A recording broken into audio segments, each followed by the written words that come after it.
Okay, let's get into the Forest game properly then, because they're a team which pose a bit of a problem for big teams at the moment. Because you look at this fixture, Nottingham Forest at home, you automatically think Arsenal should be winning that, and they should be winning it. But you look at Forest's record. Liverpool, obviously, at Anfield, the only team to beat Liverpool so far this season. Got good draws away to Chelsea and Brighton. I think they've got the second best away record in the league. Only Liverpool got more points away from home, and they're unbeaten on the road. So I know Forest lost against Newcastle just before the break, and that was framed sort of as a bit of reality check for them. But they're still level on points with Arsenal. It looks like it should be a home win, just looking at it, what we know of the clubs, but it's a banana skin, isn't it? It's a tricky test for Arsenal to come back to. Definitely. And, they used to struggle against Nuno's Wolves side as well. And I do see a bit of that Wolves side in this Forest team. They're very, very good defensively now. They don't concede many goals, taking away the second half against Newcastle before the international break. They're a real threat on the break with the pace that they have in their wingers and Morgan Gibbs-White. And they showed what they did at Anfield. They had to ride their luck a little bit at Anfield. Liverpool could have scored in that first half. They didn't. As the game wore on, Forest grew in confidence and they picked them off on the counter attack and scored a really good goal. And Arsenal are going to have to be at their best for this game because Forest have shown. Everything you just pointed out there away from home, they are a really difficult team to break down and to beat. But for Arsenal, this is massive. Honestly, I look at this game. I think this is Arsenal's biggest game of the season. They've had so many difficult away games. Big games against City, Chelsea, Spurs, and all that, which maybe create more attention ahead of them. But for Arsenal, I think this is the biggest game of the season. They have to win. This period they've got now coming up to Christmas and coming up to the New Year. I think they've got 7 games maybe before New Year's Day. For me, they have to take 21 points from those games. And because they are on paper all fairly winnable. It's easier said than done, obviously, in the Premier League, but they are fairly winnable. And if Arsenal want to get themselves back in the title mix, I think they have to try and look at these 7 games and think maximum points. So you have to start off well at home to Nottingham Forest. A poor result in this game, and you're virtually looking at curtains almost for the title race for Arsenal. It's so important they get some momentum now after all those difficult fixtures, and they've got to start with a win. When you go back to last season, that incredible run they went on from sort of January onwards, I look back to the game against Nottingham Forest right at the start of that run. I think they'd maybe won one game before that, and then they went to Forest and they won 2-1 at the City ground, and it wasn't pretty and they didn't play that well, but they ground it out. They got a really important win, and that was the catalyst, because then they went to West Ham, won 6-0, and then the goals just started flying in left, right and centre, and we saw them get on that run. It was a real catalyst, I thought, that win at Nottingham Forest for Arsenal to do what they did in the second half of the season. And I really look at this game as something very, very similar. They need to get momentum. They need to get their confidence back, get that, they've gone 4 games without a win. That can't go to 5. They absolutely have to win this game. I think it's the most important game in the season, no doubt. Well, yeah, I think that answers the next question. I was going to ask, how would a drop points, a draw, or even a defeat sort of be framed, considering Forest have done well against the big clubs? If you're taking an optimistic point of view from an Arsenal fan, if Arsenal go and draw against Nottingham Forest, then that's a point more than Liverpool got in the same fixture. But you think, in terms of the momentum and everything, it's must win.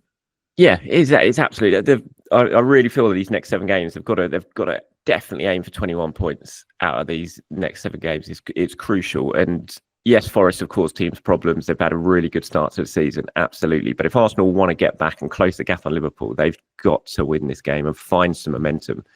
They can't continue sort of where they left off before the international break with 2 points from 12.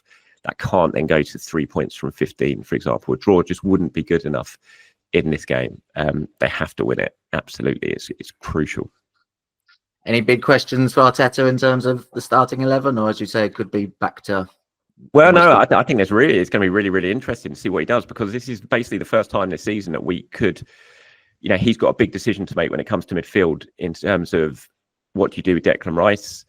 Do you play Declan Rice as number 6? Do you take Thomas Partey out the side now? At the start of this season, the expectation definitely was, once Marino signed, that the Arsenal starting midfield would be Rice, Marino and Odegaard. Obviously, we've not been able to see that. Marino broke his shoulder in his first training session before his first game. Then Odegaard got injured before Marino came back. Thomas Partey has played, I think he started every single game, unless I'm missing something apart from Carabao Cup games. He's started to find some really good form that we hadn't seen from him for a long, long time. So it's a big decision for Mikel. I'm intrigued. Obviously, Ben White not being there, you do have the option of playing Thomas Partey at right back, which I really, really hope he does not do. I don't see there's any reason why you need to do that, especially if Calafiori's back. You just play Timber on the right and Calafiori on the left. But even if Calafiori's not back, you've got Zinchenko, you've got Kivior, you've got Lewis Skelly. Play one of those at left back and play Timber at right back. Don't be moving Timber over to the left-hand side. And so it's really interesting what he's going to do in that midfield. And I think it could shine a light on what his plans are for that area going forward. So yeah, for the first time in a long time, I'm going to be really intrigued to see what he goes for in that start, providing everyone's fit, of course. If Declan Rice isn't fit, then that it sort of takes that question out of his hands. But if he is fit, then I'm intrigued to see what he's going to do in midfield. I'm considering that, and first choice midfield is this. Arteta's probably been more frustrated than anyone that he hasn't been able to field that. But is sort of now, once that first choice midfield is in place, where we should start judging Arsenal from, really, once they've got the full strength team on the pitch, how they sort of deal when in a plan A scenario.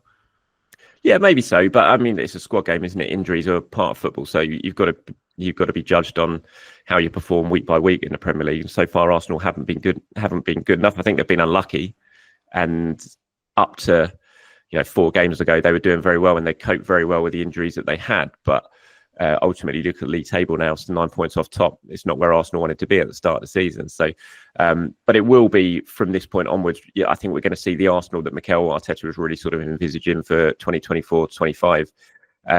Marino has been really tough to judge. He came in so late.